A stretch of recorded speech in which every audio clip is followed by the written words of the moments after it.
Yeah, so, you know, got $100 and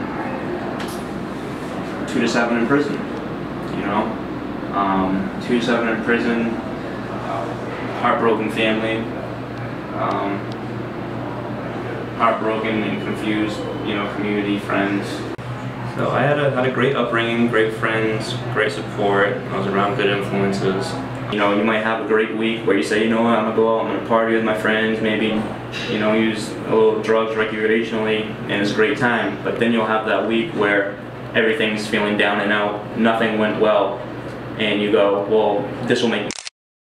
It's where it becomes an addiction and becomes filling a void, and it can become a very serious problem, you know. And it's such a fine line that anybody can fall into that trend, you know, because drugs is a beast, addiction is a beast, and it's more powerful than an individual in some circumstances. The only thing I can stress is never, if you find yourself in a situation where you feel you're addicted, you need to say something to the people who are closest to you.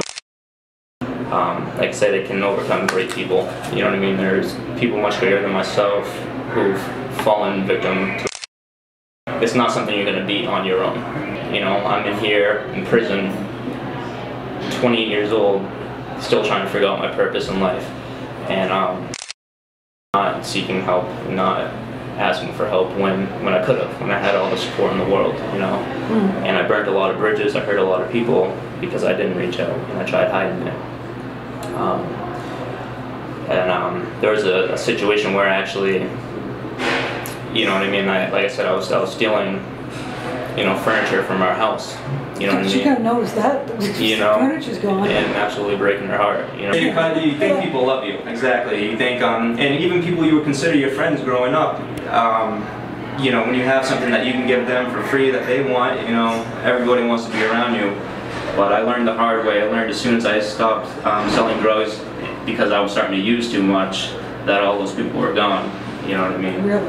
Absolutely. You know, and that's that can be heartbreaking. One of my customers was a close friend, and his father and them used to like to buy coke and cook it and smoke it. That's when you He was with his dad? Yes. Yeah. And I never would do anything like that, but I knew what they were doing. Yeah, because it's so intense. It's very intense, and I started doing it for them. You know what I mean? They would ask me, hey, can you cook it up for me? And I actually had developed a lot of clientele that was smoking it, so I learned how to cook it for selling purposes. But it was with them, it was the first time that I tried smoking it. And after that, it was just like dead inside. Sometimes I think of these experiences and I wonder how I'm still even alive. Because you're young.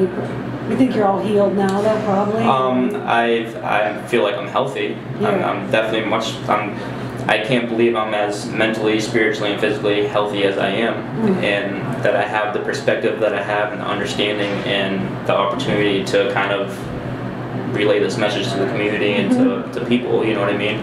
And I do want to be a story of redemption and of overcoming, but it's an everyday struggle and it's a lifelong struggle, and I'm definitely aware of that. There's things in here, I have structure in here, you know. I can focus on the gym, I can go to yoga, I can play in the sports leagues, you know. It's kind of like I'm back in high school in here, you know what I mean? I'm into my studying and things like that, but it's gonna, when I get on the outside, I know I'm gonna have to work a program and really get some structure around me.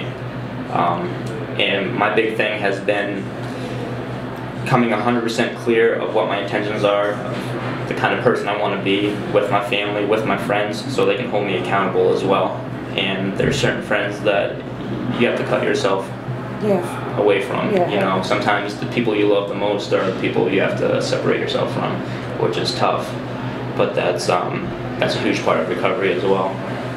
Just feeling so devastated that I had done it again. You know, that I had almost made it a year, doing so well.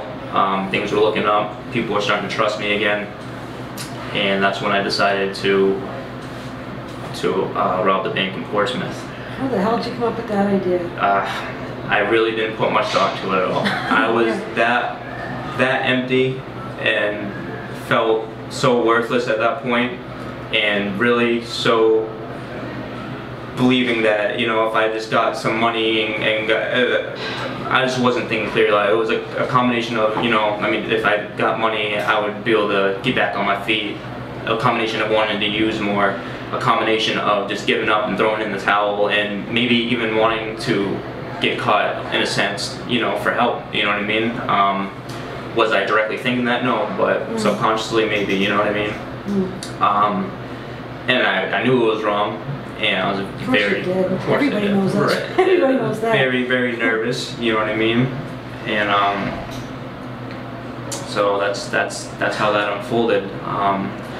I ended up packing a bag and headed downtown, and I with the clothes, and wrote a letter real quick. Didn't put much thought into it. Wrote a foolish letter, and went in and did it. And it was. Were you high then? I was coming off a binge. I wasn't actually high at the moment. I had been up for like 2 days using, so I was very tired and strung out.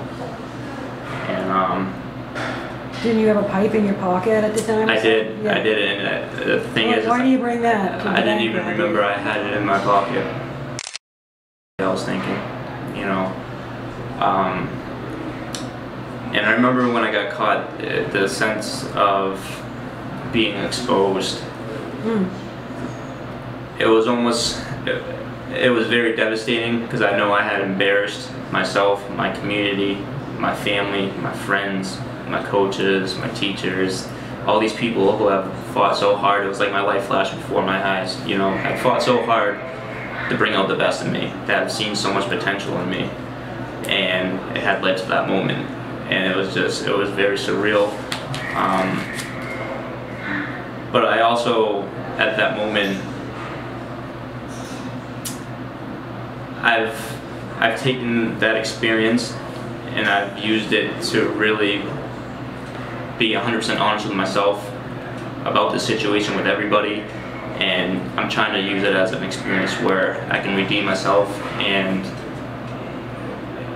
bring some awareness to the community, and really live an honest life, I guess, is how I want to say it. You know, I've always been trying to cover up so many things up to that point, and so in a sense it was kind of like a weird weight lifted off my shoulders. Like, no one would ever have pictured me doing anything like that. I would never have pictured myself doing anything like that, but the fact that I did it showed me where it's headed next, which is going to be something much worse, you know. And it showed me where it ended up being, you know, where it ended up in my life.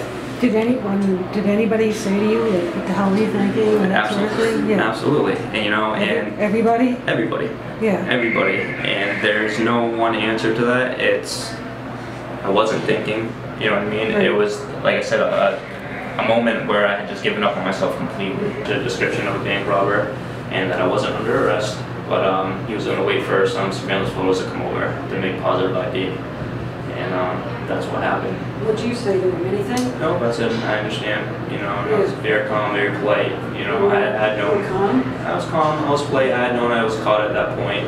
I had known what I had done was very wrong, and I just knew how much I had let everybody down at that point. And that moment, knowing that no one else knew, you know, that my family, that my friends, no one knew. That one moment was just. It was hard. It was tough.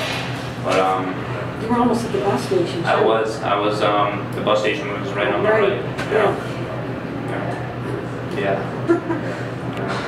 But I've learned a lot about myself since being in here, and I've had a lot of support, surprisingly, which I want to thank everybody who has written me letters. I mean, I've had letters from coaches, letters from teachers, absolutely. What did they tell you? That they know I can get through this, that they still believe in me, that they still love me.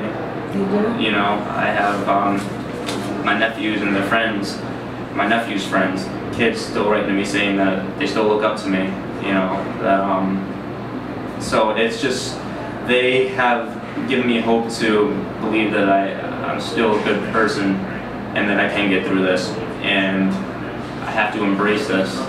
and it's going to be a lot of responsibility, a lot of pressure, but I can turn this negative situation to a positive. And if I can do anything to help the quality of living for anyone else, that's something that I want to do. That's something that brings me fulfillment, and that's something that keeps me on the right path.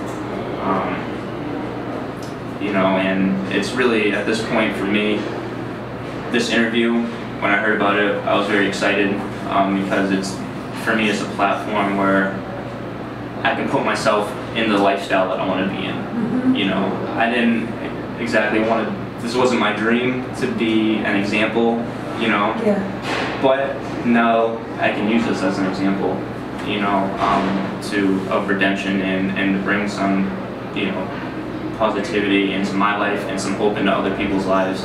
And I feel like today, at this point, this is my purpose right now. This is where I want to be, you know what I mean? So thank you guys for coming and seeing me.